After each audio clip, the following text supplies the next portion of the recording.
Thank you. Good morning. Pursuant to KRS 61.826 and OAG 20-05, the state of emergency regarding the threats to public health presented by the novel coronavirus COVID-19 pandemic and municipal order, this meeting of the Paris City Commission will be conducted by video conference. All city commission meetings may be attended by the public by viewing the video conference at the city's Facebook page online, Facebook Live. https://www.facebook.com/City of Paris KY. It is 9 a.m. on Tuesday, January the 12th, 2021. Ms. Morton, would you do a roll call, please? Commissioner Gibson. Present. Commissioner Galbraith. Here. Commissioner Roberts. Commissioner Brooks. Here. Mayor Plummer's not in attendance. We do have a quorum and ready to conduct business. The first order of business, we'll turn over to our city attorney, Mr. Bowman. So typically, we would have to elect the mayor pro tem as the first order of business for the new commission. And it's a little more important today because the mayor is not here, so we need to chair the meeting. So I know traditionally we've had a process of who to nominate, but really, first order of business needs to be mayor pro tem. It just automatically stays on when you talk. So do we have a motion for an appointment of Mayor Pro Tem? I'd say in keeping with the tradition that we've had in the past, I would nominate Wallace Brooks to be Mayor Pro Tem. We have a motion for Commissioner Brooks. Is there a second? We have a second by Commissioner Roberts. Any other nominations to come before the floor? We have a motion and a second. Other discussion? Hearing none. Ms. Morton, would you have roll call, please?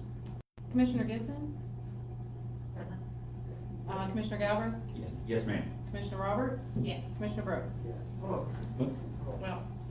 Present means you're here. Yes. Oh.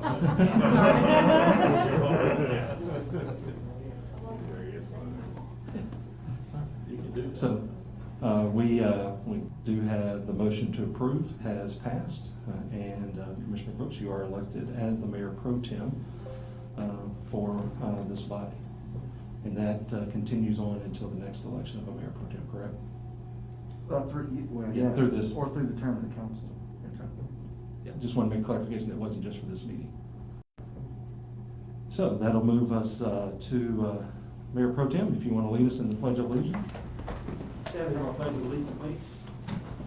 I pledge allegiance to the flag of the United States of America and to the republic for which it stands, one nation, under God, indivisible, with liberty and justice for all. We will ask that you mute cell phones, and it's opportunity to welcome our two newest commissioners, Commissioner Gibson and Commissioner Roberts, is with us today. So we've already conducted a roll call. We'll move on to our next item of business, and that is the approval of minutes from the regular meeting of December the 22nd, 2020. These have been distributed electronically for your review, Commission, and at your pleasure, we'll entertain a motion. Have a motion by Mayor Pro Tem Brooks. Is there a second? I'll second. Second by Galbraith. Any questions, comments, additions, corrections, or deletions? Hearing none. Ms. Morton, would you have roll call, please? Commissioner Gibson. Yes. Commissioner Galbraith. Yes, ma'am. Commissioner Roberts. Yes, ma'am. Commissioner Brooks. Yes. Resolution, or the motion to approve stands. We'll go on to our old business action items. First up, we have Chris Stewart here with H&B to discuss an update on our 460 utility relocation and the utility revised contract. So Chris, welcome. All right, thank you. Welcome to our new commissioners. Glad to see you all. As Darren mentioned, my name's Chris Stewart. I'm with HMB Engineers. Our office is in Frankfurt. And we are working for the city on the relocation of utilities related to the transportation cabinets project for improvements on US 460. And so just a little brief background. Back in August, we, prior to starting any design work, we did send an engineering agreement and a construction cost estimate to the transportation cabinet. That was, in round numbers, the construction cost estimate was $1.1 million, with engineering of $160,000. We submitted that to them in August, and they gave the notice to proceed to move on, to get started on the project, based upon that. We did send them some additional information in November, on the project, and they looked at all of that in, December, and asked us to update the, construction cost estimate and the engineering agreement based upon the design work that we had done in between August and December. And what the transportation cabinet's trying to do is get a better handle on the budget overall for the project. So they can allocate funds internally as they need to be. And the project, and the reason they do that obviously is because they are paying the bill. They're gonna reimburse Paris 100% for all the costs of the project, and so they wanna have as good of a handle on those costs as they can. And as I mentioned, between August and December, we essentially completed the design work. The plans currently, have been submitted to the Division of Water for, review and approval. That happened on, I believe, the 22nd of December, it's right before Christmas. And we are trying to move ahead with that, to try to get that project out for bids.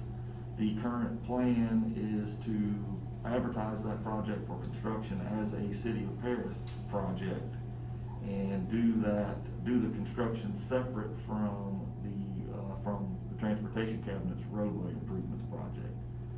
We chose to do it that way because we feel like that is the way that the City of Paris gets the best product at the end of the day. Doing it this way allows the city to be in control of the project completely. The contractor will be under contract to the city, not to the state, and so the city will have direct control of it. And we will have a utility contractor doing a utility project, rather than a roadway contractor trying to do a utility project and or subcontracting to a utility contractor and then paying a markup and all of that sort of stuff. And it just gets much more complicated, and in our opinion, the less control for the city. And ultimately, at the end of the day, these utilities belong to the city and will belong to the city from now on. And so, the consensus of our group was that we wanted to pursue the project with City of Paris direct control. And so that's the path that we're on now. And so so based upon the more complete design, the construction cost, again, talking in round numbers, is now estimated at about $1.5 million, with engineering just a little over $200,000. And the revised agreement that you're considering today reflects those numbers.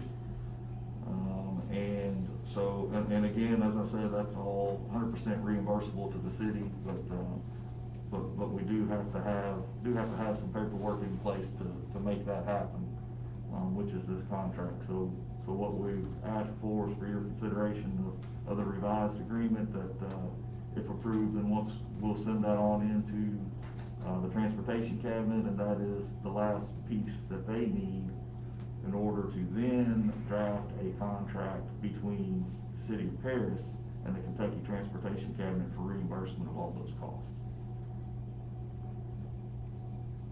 Is that about right, Brian?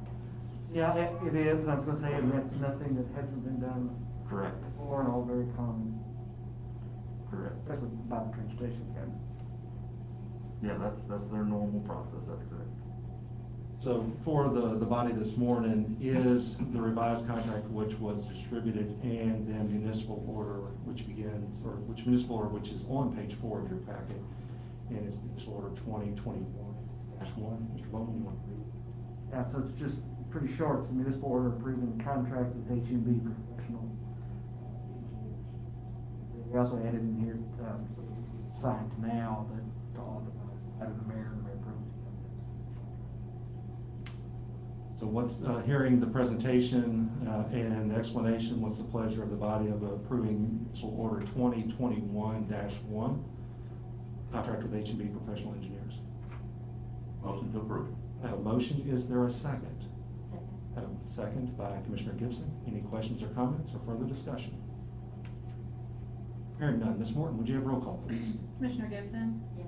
Commissioner Galbraith? Yes, ma'am. Commissioner Roberts? Yes. Commissioner Brooks? Yes. That motion does pass. Chris, thank you, and we'll get that signed and executed and over to you. Very good, thank you. Thanks, Chris. Thank you. Next item under old business action items, and we'll move on to project updates. And Mr. Withrow, I'm going to let you do the heavy lifting on this section this morning. Oh, boy. Yeah. Last year, the commission went to bid and we hired a rate consultant. The rate consultant that was hired was New Gen Strategies and Solutions out of Nashville, Tennessee. They've been working on our water, sewer, and electric rates. The update is they're about 70% complete. They need the 2020 audited financials, which we should have any day now, and about 5 or 6 questions from us on our water capacity and a few little incidents, and by the end of January, they should be ready to set a date to meet with us and give us their findings. Just FYI, we haven't had a rate study for years, let alone a rate increase for many years before that. So we are probably the lowest utility rates in the 16 county area. The commission before this group made the tough decision to do this study, and they'll present their findings hopefully at the next meeting. Okay. Any questions for Mr. Withrow on the utility rate study update? Currently move on to the wastewater asset management update.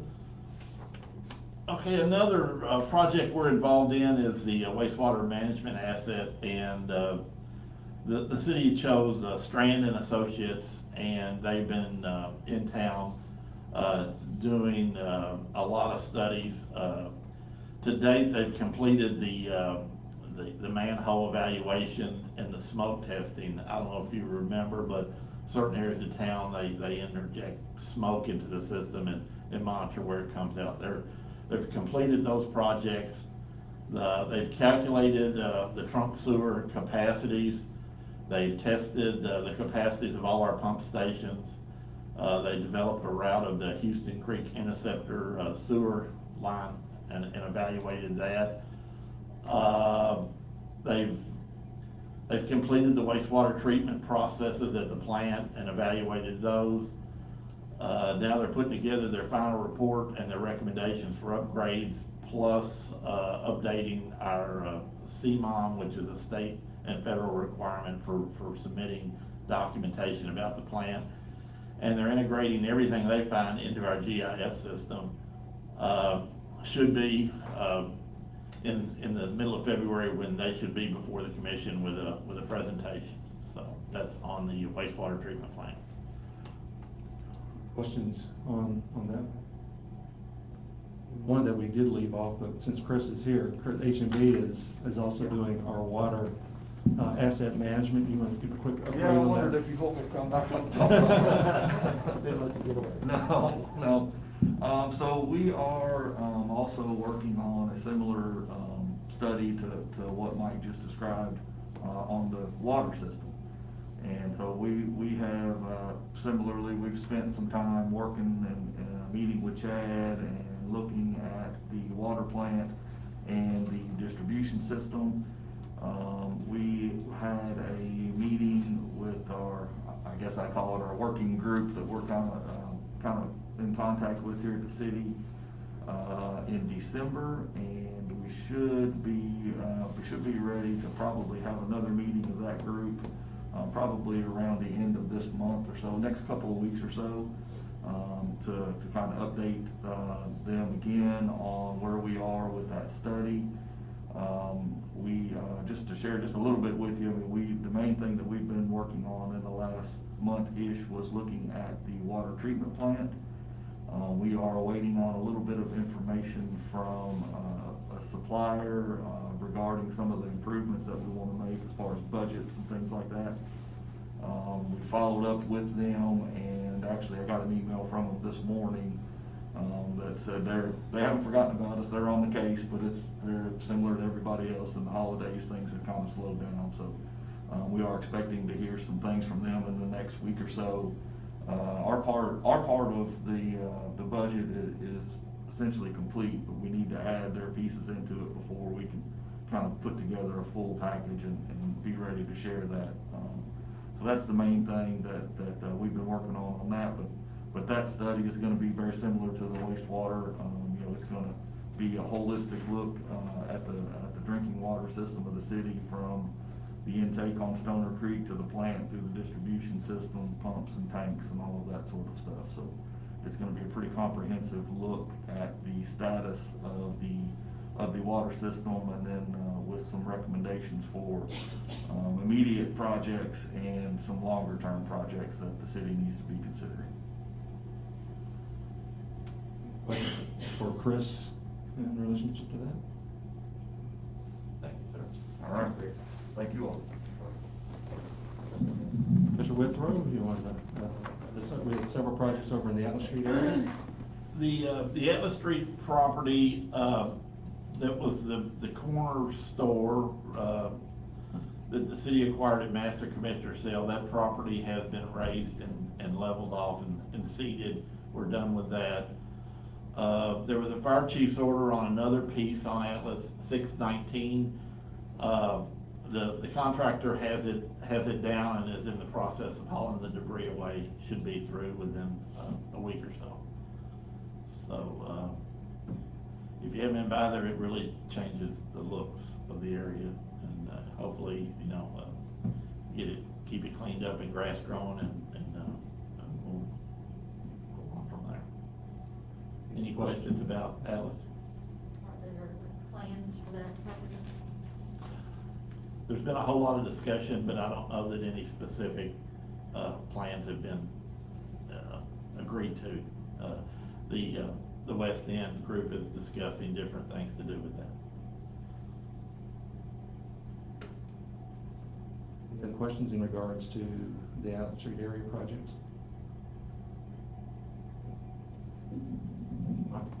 And the last project update we'd like to provide for you this morning is an update on our wage and position classification. Several of us have been working with the contractor that we engaged last year, Ms. Randy Frank and Associates.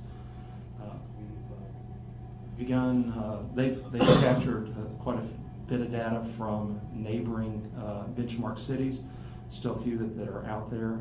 Also a review of how our positions align with the private sector. I know Ms. Morton's working with them on our internal data, and the anticipation is that by Ms. Frank is that the end of this month, 1st of February, to have a presentation back before this body to see for the data that was collected and how we align with those benchmark communities and the private sector. Is there any questions in regards to that?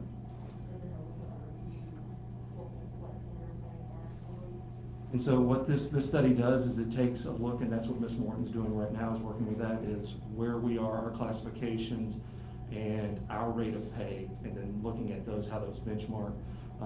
And then that's the data that Ms. Frank has been to put together to bring back for this body to have a consideration.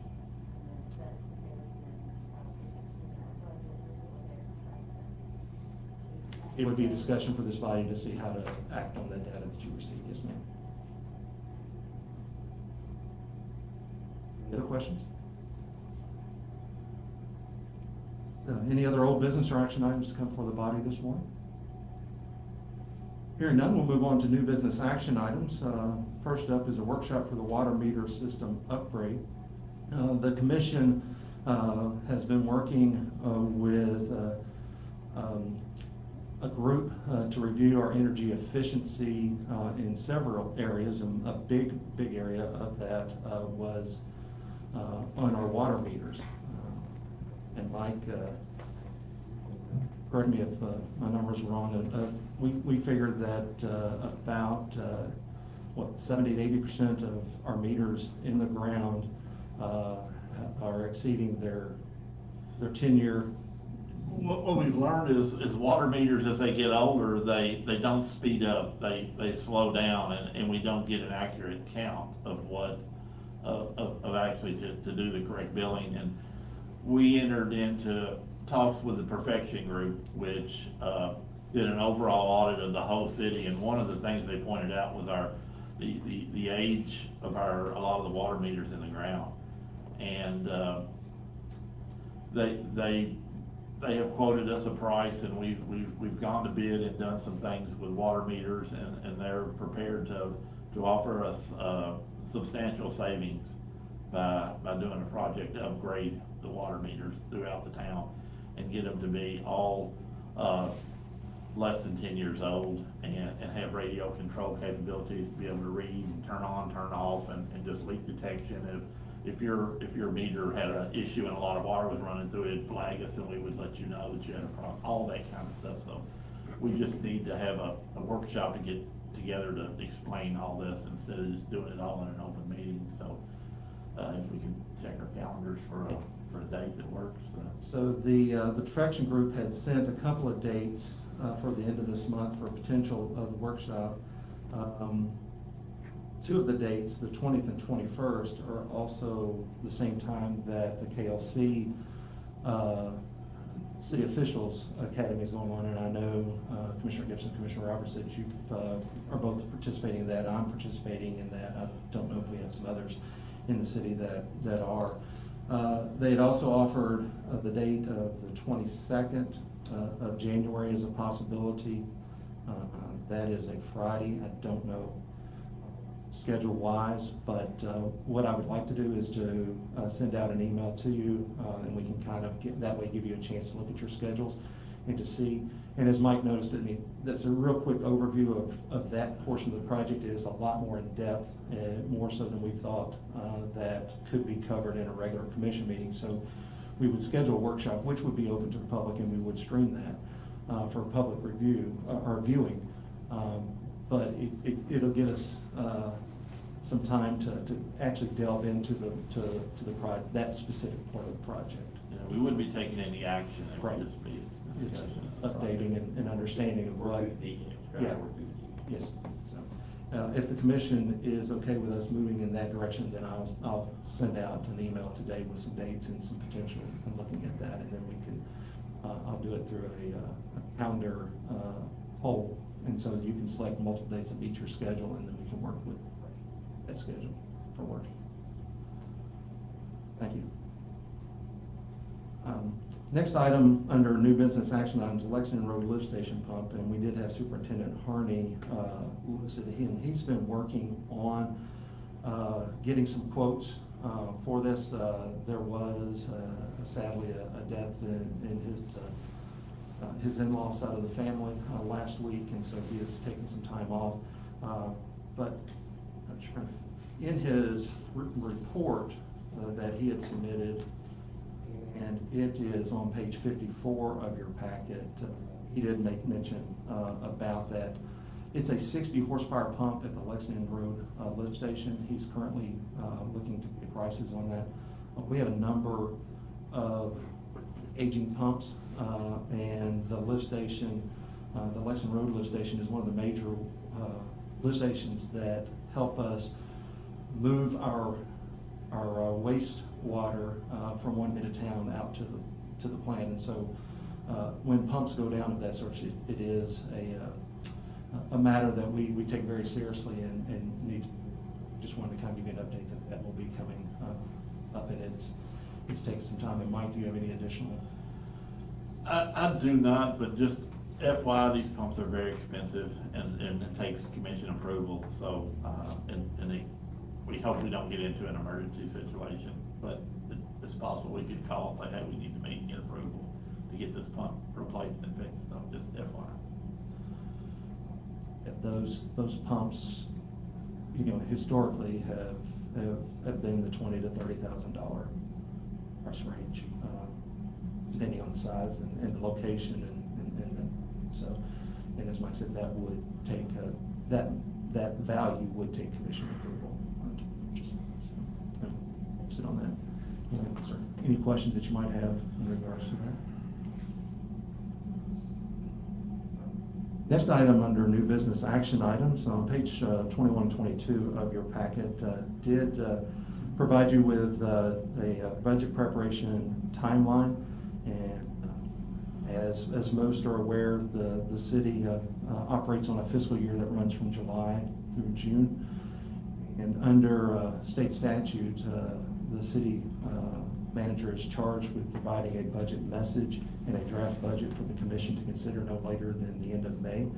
We try to get that to you by the 1st of May, so you have enough time. And then statutorily, this body has to have 2 readings that must be completed before the end of current fiscal year. And so this budget prep timeline, lays out the milestones and major activities to get us through that process.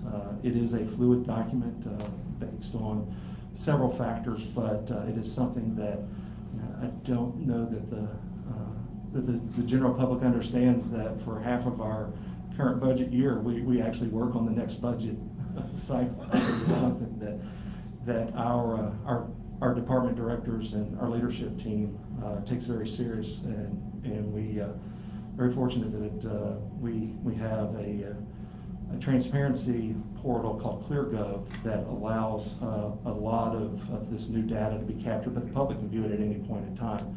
And so that's been a big help in last year's budget prep, and gives us a lot more data to review.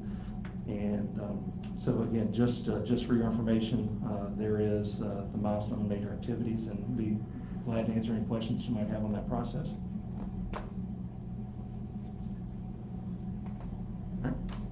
Good luck. Yeah, this time of year for the next 5 months is an exciting time when we look at those and how we can continue to operate within the public dollars that we've been entrusted to operate within.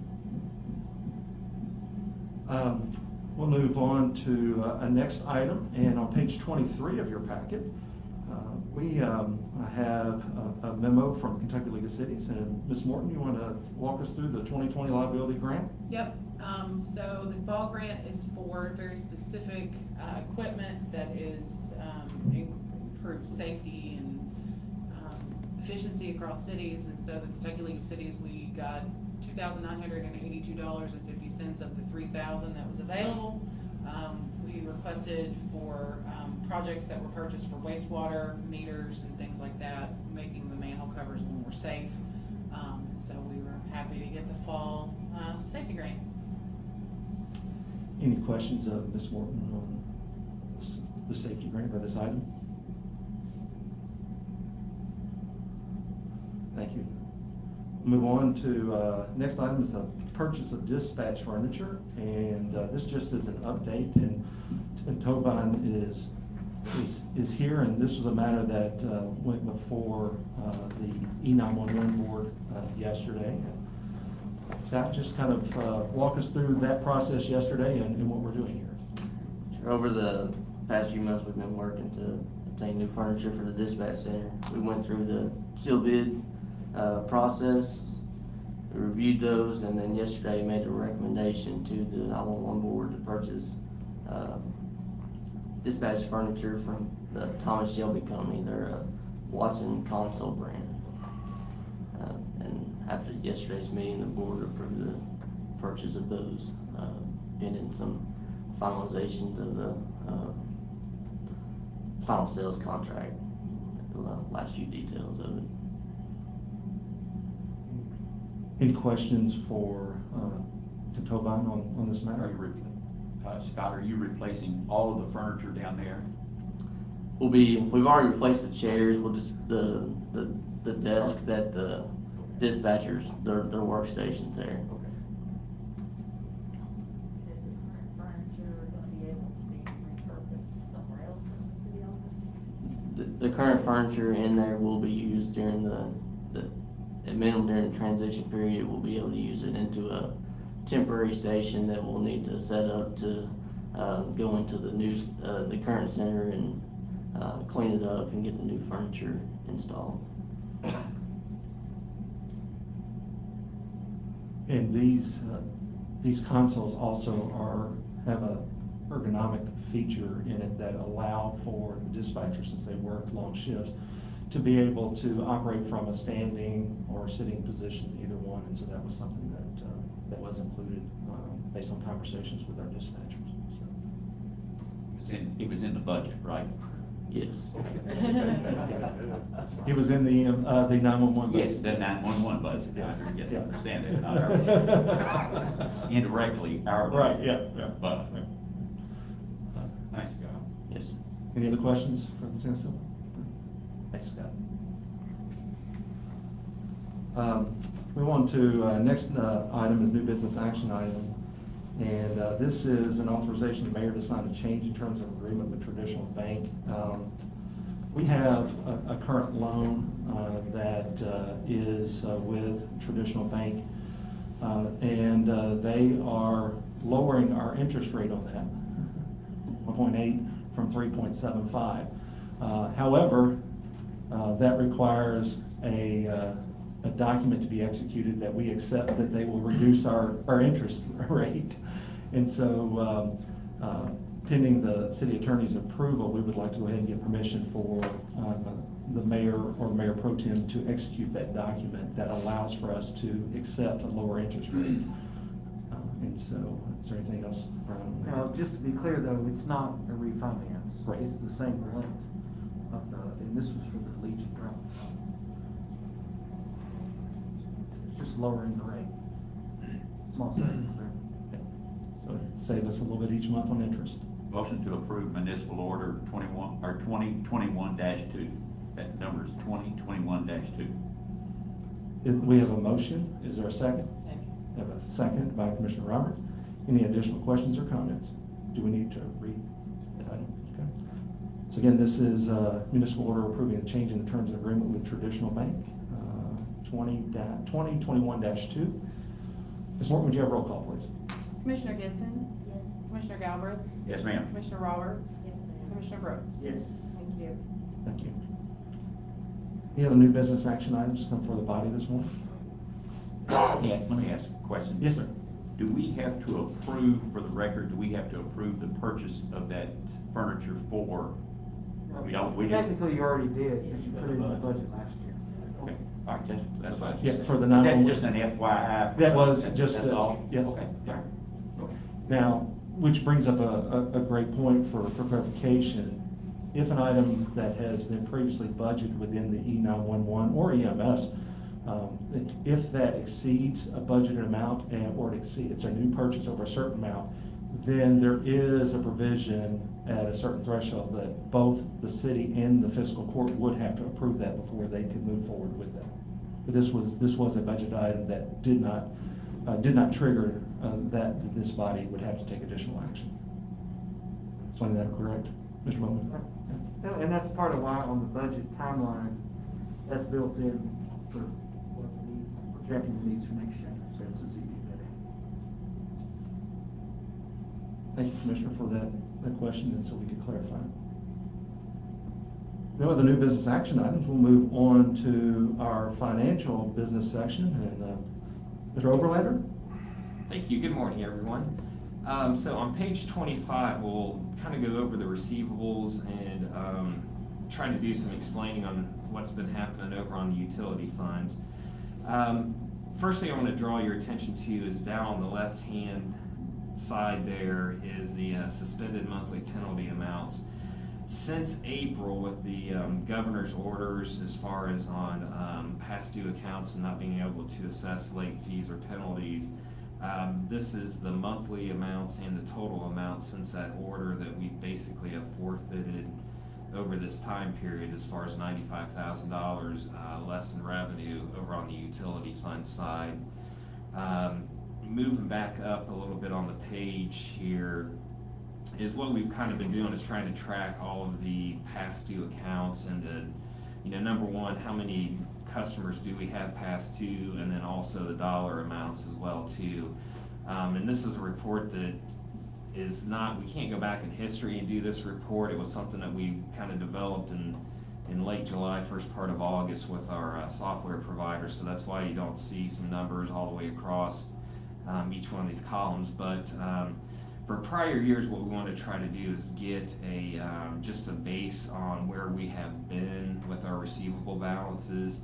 And so as you can see, as each one of the fiscal years kind of winds up, we've had a relatively low past due or delinquency rate, just right around that 2%.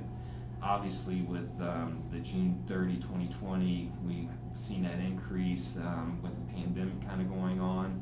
And then off to the right, what we try to do is do a monthly summary of the past due and kind of break that down in between commercial and residential so we can have a good feel for those numbers and everything. So as of the end of December of this month, we had 784 delinquent customers out of 3,335 bills that were sent out, so roughly around a 14.7% delinquency rate. As you can see, that trend since really May has just kind of been shooting up, and it's consistently kind of increasing. The next part that I kind of look at as well too is the average day that we collect. It takes us to collect our receivable balances. Hopefully we're within a 30-day balance, but as you can see from a historical standpoint, we've been right around the 35 to 36 day mark. That obviously has been trending up as our outstanding balances have increased.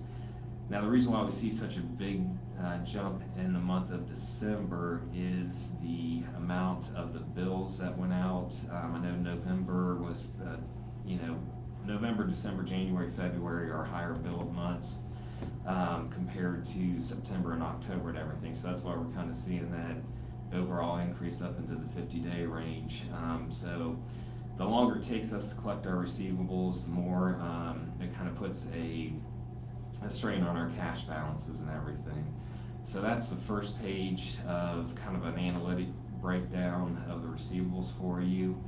Moving on to page 26, this kind of gives you a comparison month by month, and also to kind of the 30, 60, 90-day balances and everything. As far as the top part shows the past due customers, so that 49 and the 730, 49 for commercial and 735 for residential, kind of gives you that breakdown of where those balances rest. And then also to kind of do a breakdown of the ultimate balance as far as what's over 5,000 in between the 1,000 and 5,000 range, and trying to give you kind of just a little bit of a historical analysis from the prior month as well too, so that you can kind of see how things are somewhat trending on those. And as you can see, usually it's right, a lot of those on the residential in between the $100 and $500 range. And then kind of same on the commercial, but also the commercial obviously got a little bit more volume up into the $1,000 range as well too. So that is kind of a breakdown of where we're at in our utility on collecting receivables. Is there any questions? Quick question. We've got one residential customer that's actually 6,100, I mean, over 5,000. Yes. And There's a story to that. Behind- Yeah, I was gonna say, there's a backstory to this thing. there, that customer was, like we put it, was getting use of a service that was not supposed to be getting use of it, but he does owe that expense because he looked into the line. I thought that there was CARES Act money or something that applied for to help with the utility bills. There is an, Stan, you can kind of explain that real quick as well.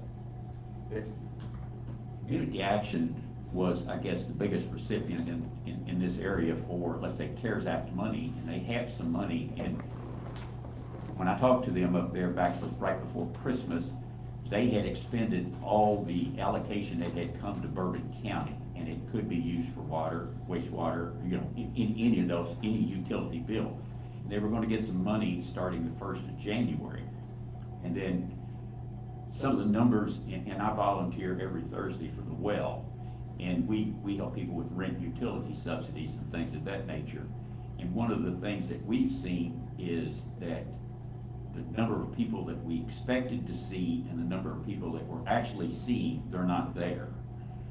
And we're not sure why, and then we happen to be also using Operation Food Basket's space downstairs. We have a little office upstairs there that the city is kind enough to let us have rent free, but one of our largest clients is City of Paris, so it's kind of a wash for the city. It's a pretty good deal, but anyway, for both sides. But we've seen also downstairs in Operation Food Basket, the number of people that are coming to Operation Food Basket is not what they expect. And in fact, last week I was down there and they had one person come in on a Monday, they're open Monday, Wednesday, Friday for 4 hours. They had one person on Monday and 2 on Wednesday.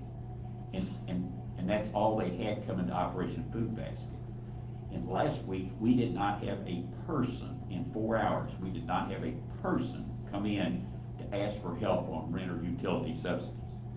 So again, we can't understand what's going on with that, because when you look at our numbers here, there's a 17% increase in the number of past dues from last month to this month, and it's and the outstanding is 17% up, the total outstanding, and I'm talking about those that are 90+ days past due.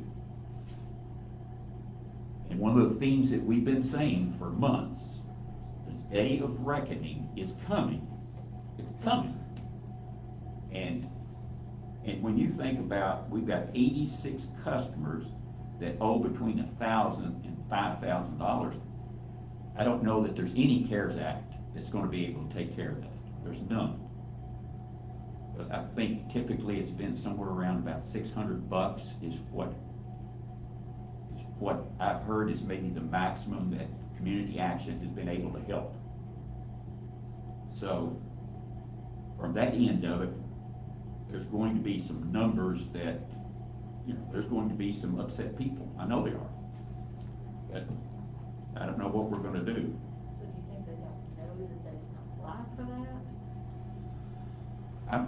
I'm not sure what the issue is. And I know for the city, we sent out, about 3 weeks ago, I think it was, right before Christmas, they sent out 400 letters to the people that were $500 and more that were past due.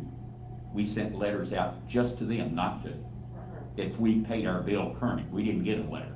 Only those that got it, and it explained in detail what they needed to do. Now, I understand Cassie and maybe Jenny and them have been seeing some people up at the front window and been trying to work out details on how they're going to pay their balances, the outstanding balances. But, there's some criteria there that they're going to have to pay this, and they have to stick to this program, because if they don't stick to the program, they're eligible to be turned off.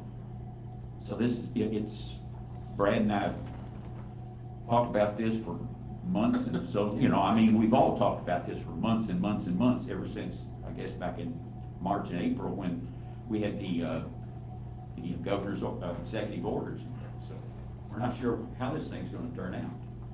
The city has been proactive, and once the CARES Act money was awarded, we have sent through multiple medias, and not only as Commissioner Galbraith mentioned, that direct email to just those customers, even previously in all utility bills, that information had been submitted, had been included with all utility bills in a letter that provided the information for CARES Act on multiple occasions. We used our social media, and our customer service reps in the utility department up front have also had information each month that as folks have come in, and we've posted and shared with them. So as Commissioner Galbraith said, we really don't understand the disconnect from folks that haven't availed themselves of those opportunities that have been presented to them to access those funds.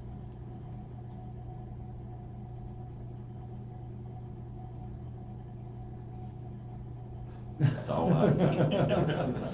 Well, and one other thing I do want to mention on the outstanding receivables, I passed out an email from Cassie that her and I were working on last week, as far as, starting with January 1st, with this new round of bills, there's discounts that are available for people who want to come and pay their total outstanding bill or kind of get onto the program. And so here's what, we've run so far as people paying their balances to, take advantage of discounts. So as you can see, for 3 days, we've accumulated almost $560 in discounts from that program. And so once we kind of get more into the monthly part, we've got charge codes and general ledger accounts set up that we'll be able to kind of track this in a separate way than we would kind of a normal bad debt write-off on our billing side, so we can really, see what we have ultimately ended up collecting and what we have kind of written off from this whole pandemic-related situation. If I did my math right on that, it looks like we collected about little over $11,000 in actual payments. Potentially, Yeah, potentially, 11,000 payments. And what that program, that discount that Mr. Oglander is referring to, is the commission previously authorized that anybody that had an outstanding balance of the utility balance as of October the 1st, if they paid that in full by January the 15th, so the end of this week, they could take a 10% discount off that total balance owed. Also, as part of that approval by the commission, previously by the commission, is that if you had a balance, if you didn't want to go that route, if you had a balance that was $500 or less, then you could enter into a 6-month payment plan that allowed for, you paid your current monthly bill in full by the 15th of the month, which is the due date, and then you paid 1/6 of that outstanding balance. And if you made 5 timely payments, then your 6th month was forgiven. Same way as if you had a balance over 500, that was extended out for 10 months. And so the 10th month was forgiven if you made those payments. And that kept you on kept you from being cut off. But you did have to meet those criteria. You had to make your current bill on time, and you had to make a 1/6 or a 1/10 monthly payment, and then to be able to have that last month forgiven. And so we do have a number that have been coming in and taking advantage of that. Of course, those are just now happening, so we don't have that hard data yet. But that's the discounts that Mr. Oglander was referring to. And with all that said, I mean, we still, on the utility fund side, have been able to maintain. I know there's a lot of other communities that have their own utilities that are really, really struggling, but we have been able to, even with the kind of drawback on the cash flow, been able to maintain on the utility fund side, so.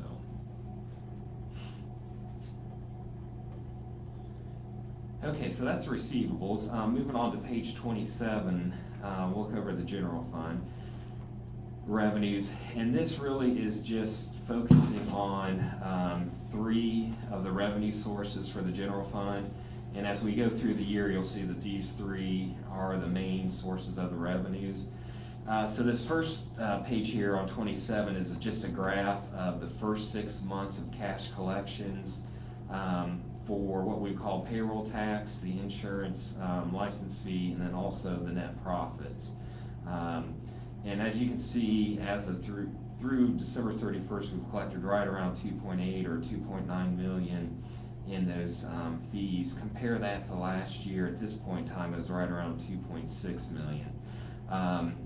The column that's all over on the right-hand side that has a duplicate fiscal year 21 on it, that's what we had estimated that we would be looking at collecting so far for the first 2 quarters in this month.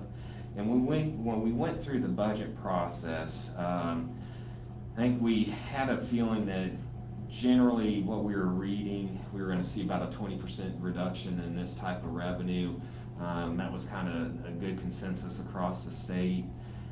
In order to get that 20% reduction in revenue, we really kind of had felt that the first quarter, with what we were seeing from the shutdowns, initially we probably would see about a 40% reduction in revenues. However, what we kind of saw is that when manufacturing kind of got back up to what I would say full speed, a lot of people were over capacity in production.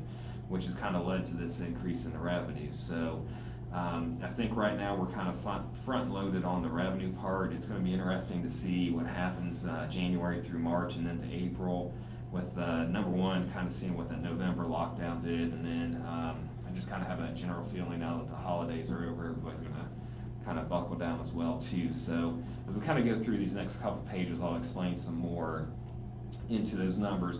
But one of the things we also did when this kind of all started as well is we went back to the last major kind of recession to hit, which was right around 2008. So that's why you see from 2007 to 2010, we kind of felt that that was really the last economic downturn that the city kind of had felt. And usually what we see in these downturns, it's usually about a 8 to 10 month, almost a year delay from when a downturn starts to we really start seeing impact from a tax collection standpoint. So one good thing you can see when you go back to the 2007-2010 numbers and then start with 2017 has been the growth over that short period of time in those couple of years and everything. But you know, we're kind of maintaining that we're still going to see that 20% reduction in revenues and then are still kind of planning for that from an expenditure standpoint. So moving on to page 28, just kind of give you a quick synopsis here. Well, that's the numbers that come up in the table that you'll see there. So for fiscal year 21 so far, as we said, we've collected 2.8 million in revenues. Last year was 2.5. We're anticipating 1.7, or really through the first two quarters, about a 33% reduction. As you can see, the first quarter, you know, there's, with that extension to the July 15th deadline, for a lot of the taxes and everything, we were kind of anticipating maybe more people paying in June. But obviously everybody kind of waited until July 15th to file their returns on the business standpoint. And that's what we feel we see that growth there in that first quarter and then kind of leveling off in the second quarter. So if we move on to page 29, this is the whole entire year forecast and estimates that we kind of have looked at. And just to give you kind of a standpoint of where we're at. So anything that you see in the fiscal year 21 estimates are kind of a comparison to the fiscal year 2020 year end. As we said, we anticipated about a 20% or 24% reduction in revenue over the year. As of right now, you know, compared to last year, we're about 50% of where we were at on revenue standpoint, a little bit more than what our estimate had been on the total general side. Moving on to page 30, the occupational license is actually, you know, what we call our payroll taxes. Once again, the first page just kind of gives you where we're at from a quarterly standpoint, kind of what we had forecasted in from a budget, and gives you a comparison to last year. So we're fairly well consistent with last year, about 75%. Obviously, we're ahead of budget at that point in time, but you can see from an estimate, we are almost anticipating about a 50% reduction with those shutdowns that we had there in April and May. You know, next page is kind of like the full year analysis. As you can see, we're about 49% down from, you know, as far as collecting up till, last year we had 3.1 million in collections on the license fees. Right now we're 1.5 million, so we're about 50% there compared to last year. Still slightly a little bit ahead of where we're at last year, but if you kind of look at quarter three, that's where we're anticipating even some more potential reductions. Last year we had 850,000. We're anticipating 765 collection. You know, so that's kind of what we see a lot just in these next kind of schedules, to give you kind of a breakdown of where we're at quarterly, and then where we're looking at from a overall year-end projection and where we came up with our estimates and everything. So that's kind of the general fund breakdown. As of right now, the general fund, you know, is in good standing, good financial ground. I know that some of the expenditures reductions that we've put in place should help us get into, well into the third quarter as well, as far as staying solid on the general fund despite what our revenues will do. So that's kind of the general fund breakdown, if there's any questions. So when somebody paid the third quarter in July, are you collecting in these columns in fiscal year 20 or fiscal year 21? So it'll be fiscal year 21, because this really, it's kind of weird. We try to really do this a lot on the cash basis, but, when we go to look at the audit report, here in a couple of weeks, we'll do entries on those revenues, because those technically were last year's revenues. So you'll see in the audit report, those will get backdated to last fiscal year, but really we're more interested on the cash collection standpoint. So we'll always kind of report, in here and look at our models as far as when the cash actually comes in. Well, because what I'm thinking is when you look at long-term trends, fiscal year 2020 was down from 19, but it really may not have been. Oh, no, we were really set good for fiscal year 20 to have a great year based on results and everything. So, yeah, we'll see that probably in the audit report. Like I said, once we kind of go back through and do the accrual adjustments, to really kind of take all the July revenues that we collected and put that in last year, because that technically from an accounting standpoint, auditing standpoint, is last year's revenues. So yeah, we were kind of down from last year, but really what we were seeing from numbers for 2019 and what we would have been collecting as people finished up their business returns there in April and paid those taxes at that point in time, and we were looking at a pretty good year. Any other questions? The only thing I was going to just mention to our two new commissioners, our biggest income on the general fund side is payroll tax and insurance premium tax. That's our biggest inflows of income that support the general fund side. And included in the general fund side is police and fire. So that's where our money comes from to support those expenses on the cost side.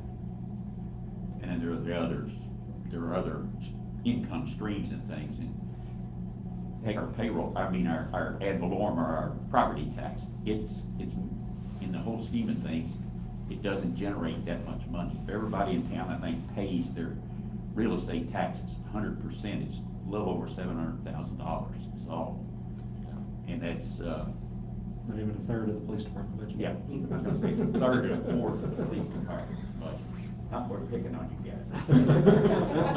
Yeah, guys.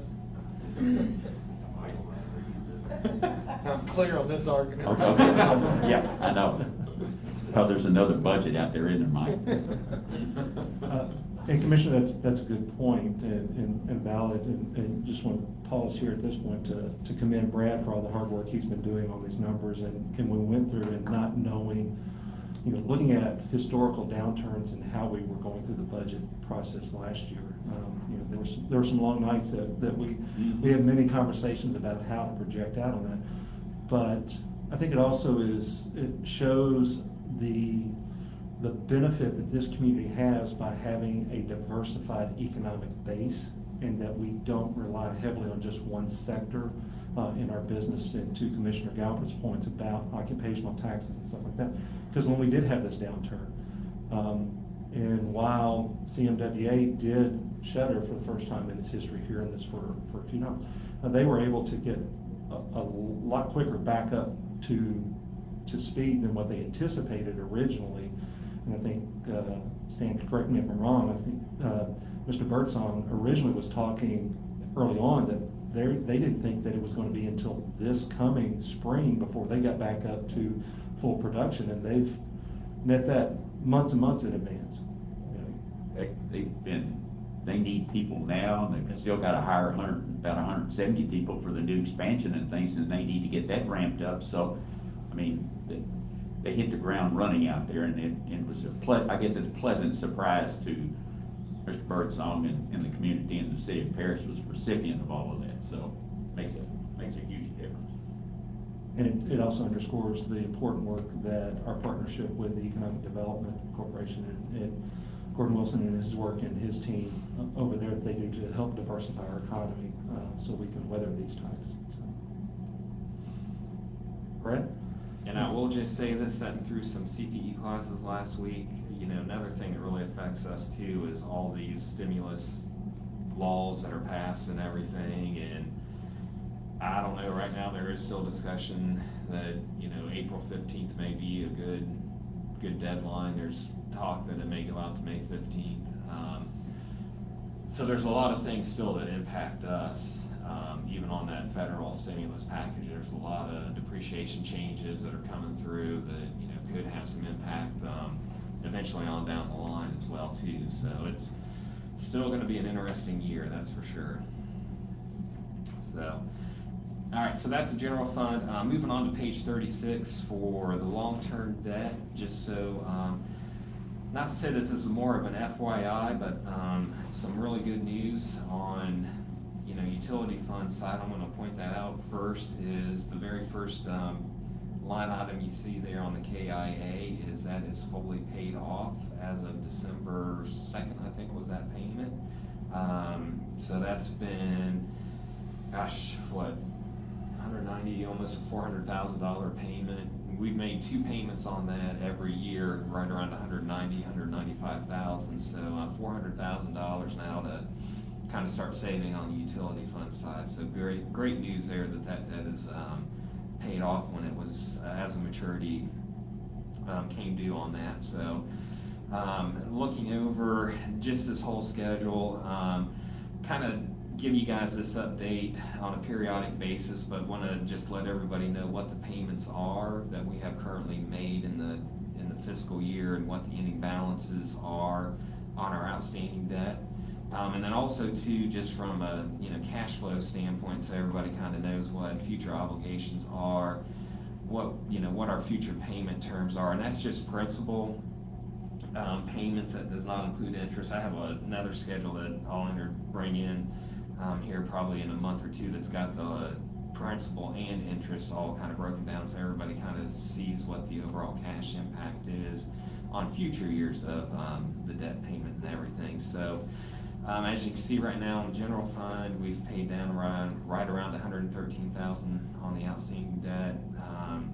On the utility fund side, we've paid about $340,000 down on that.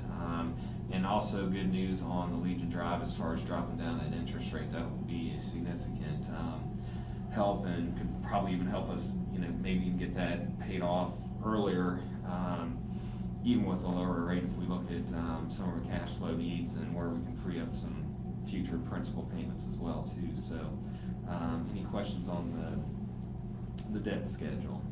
One thing, Brad, would you check, it seemed when we did the 2014 water revenue bond, there was a period of time that we could not pay it off without a penalty, but then I think it was maybe I thought it was like 10 years maybe, and then after that, we could pay that, because everybody can see that we're paying like $5,000 a month through 2054. Yeah. Some of us won't be here in 54. I think it's 5,000. That's what, yeah, 5,000 a year. You're not saying a month, but it's a year. No, I know, and it's And just. if I remember right, that's the one that had the hook. Yeah, You got so much, like it was a grant.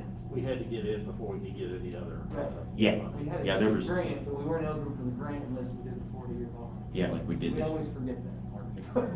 But anyway, there's a date out there, I think, and just Yeah. FYI, I'd be curious on that, Brad. Yep. And then also, just yesterday, I received some documentation about the current status of the bond market. So we'll be looking at what opportunities might exist also to refinance some of those bonds. Right now, I think bond markets are below 1% on some of that. And so when we're looking at, 3% or even 2.5% on some of those, we might have some options to bring before you for consideration of rolling and refinancing. Well, and I think that may play into also the wastewater asset management, and the water management systems, Right, exactly. and the perfection, and all that kind of stuff. Some way we might have 2 or 3 different new ones or something. So, okay. Any question on the outstanding debt schedule for Mr. Overlander?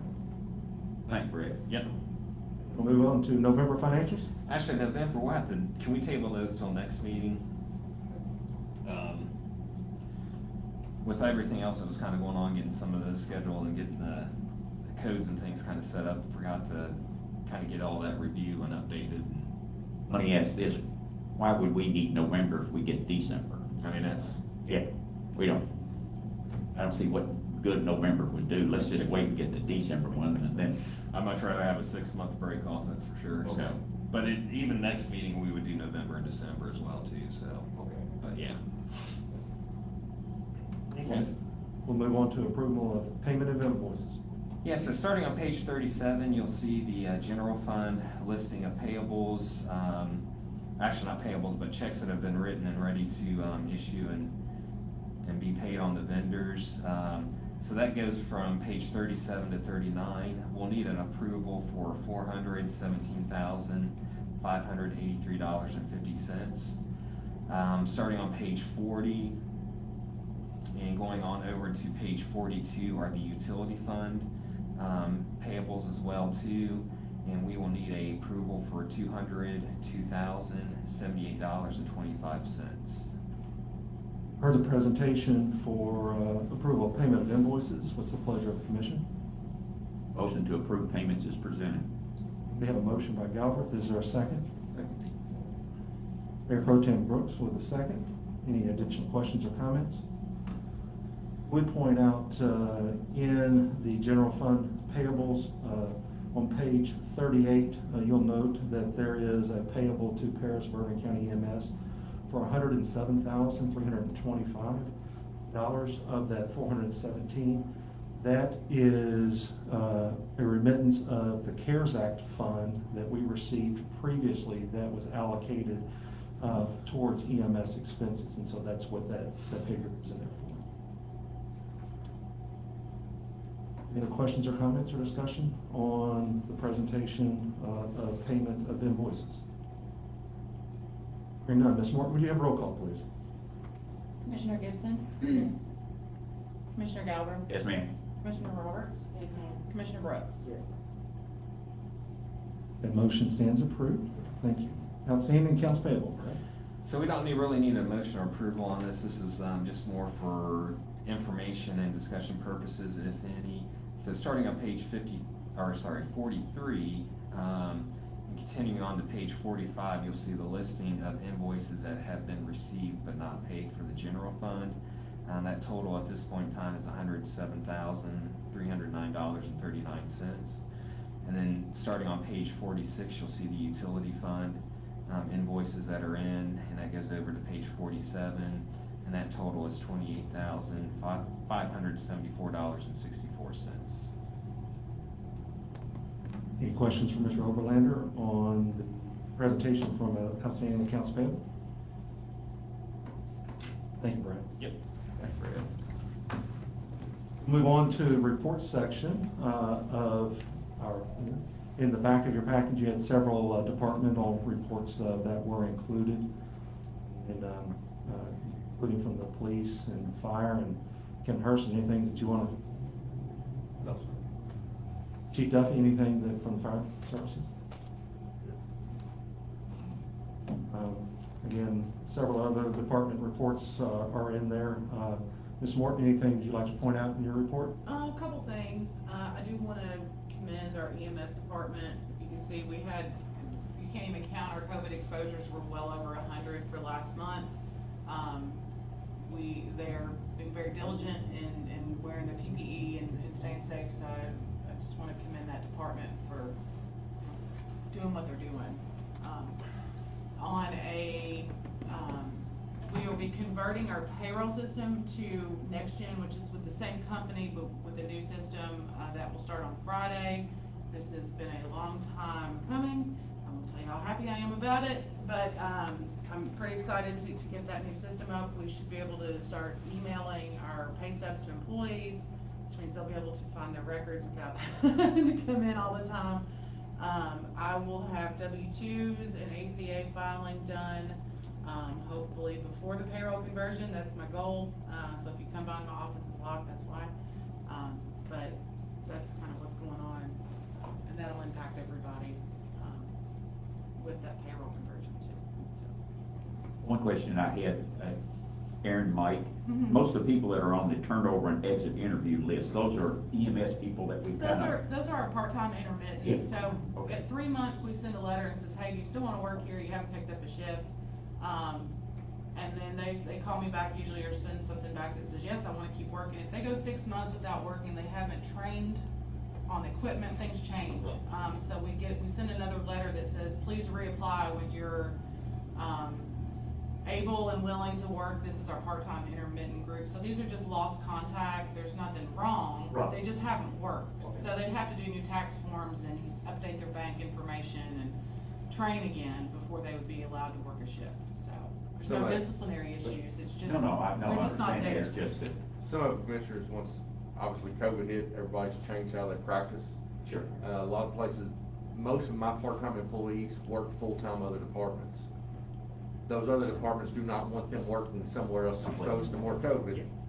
That's gonna hurt their department, so that's the reason why some of the turnover in that, they're just not allowing people to work other places, which we're all kind of doing new things now. And I do this purging, so to speak, every quarter. So every 3 months, I say, okay, who hasn't worked in 3 months? Do you still wanna work here? Are you on some kind of leave? And I just communicate with those employees usually by paper, because that just gives you more opportunity to say, hey, I reached out to you at this point.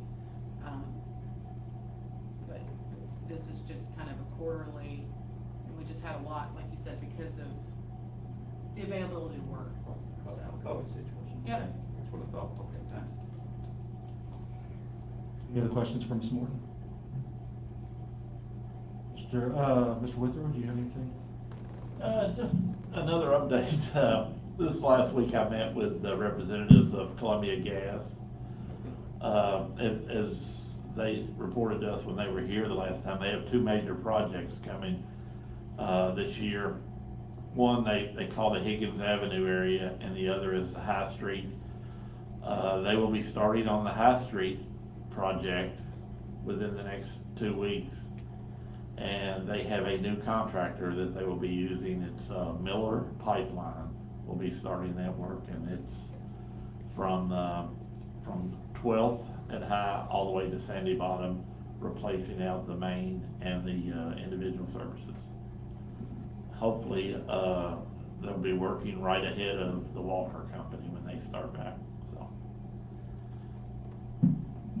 Questions from Mr. Withrow on that update?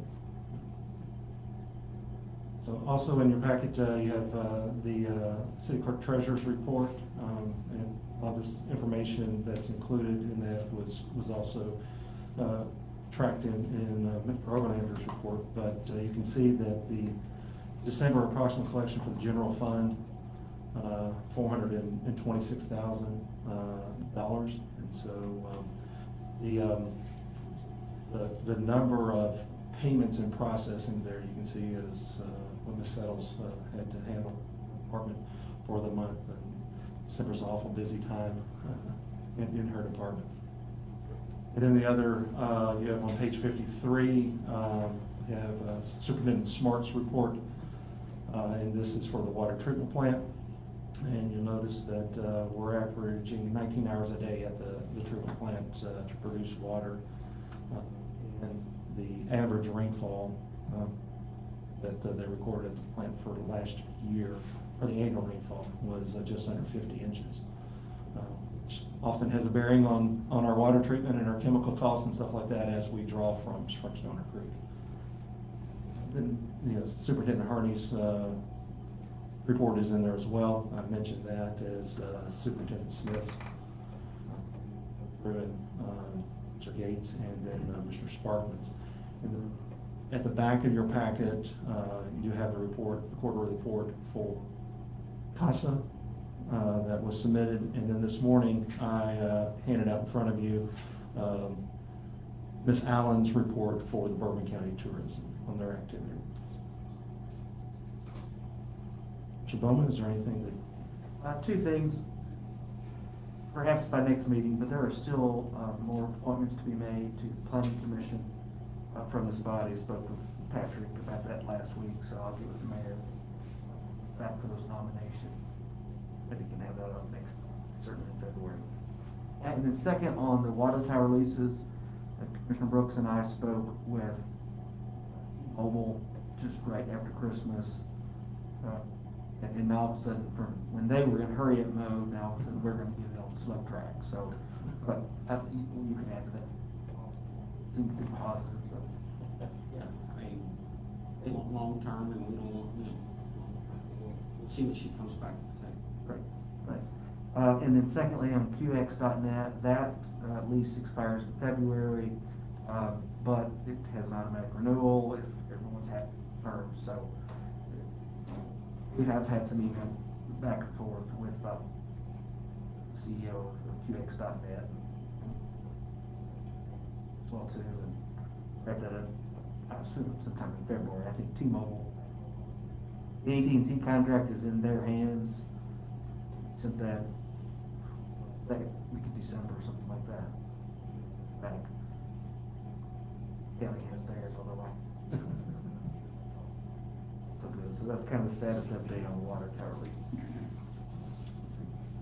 Thank you, Mr. Bowman. Move on to commission reports or questions or comments. We'll start off, Commissioner Gibson, anything for you this morning? All right. Commissioner Galbraith. Only thing I had been thinking, and when's the Rumpke contract up? Was that a 3-year contract? It will expire at the end of this calendar year. This 21, right? Okay. So we'll be, this spring, we'll begin reviewing that for consideration by this body. Okay, that's what I thought. I thought it was done in 18. I guess it was 18. And then I did have I had a chance to touch base with Stephanie this morning, and we have had some property taxes paid here just in the last few days. So that's been a positive also. So we had 1 or 2 that were rather large, and they're in the big corporations, and they pass them up the line, down the line, but we did get it. So anyway, that's all I had. Commissioner Roberts? Yes, I do have one report. President of the NAACP reached out to me regarding a march, and a short program after the march for Martin Luther King holiday. So that will take place January 18th at 2 p.m. And there's also going to be an announcement. Ma'am, what time was it? 2 p.m. Could you, so I talked to Chief Thomas, I was gonna talk to you after you guys were done, so if you could get them, or if you want to, just to send us the route, so we can put together a plan come Monday. So I was gonna get with you after you guys were done, but we just need the time, and if you wanna email me or Chief Thomas the route, we'd greatly appreciate it, so. Awesome. Thank you. You're welcome. Anything else, Commissioner Roberts? Mayor Pro Tem Brooks? No other business come before the body this morning. Do we have a motion for adjournment? Motion. Motion by Galbraith, second by Roberts. Any questions or comments? Hearing none. Ms. Morton, would you have roll call, please? Commissioner Gibson? Yes. Commissioner Galbraith? Yes, ma'am. Commissioner Roberts? Commissioner Brooks? Yes. Upon unanimous vote, that we stand adjourned. Thank you.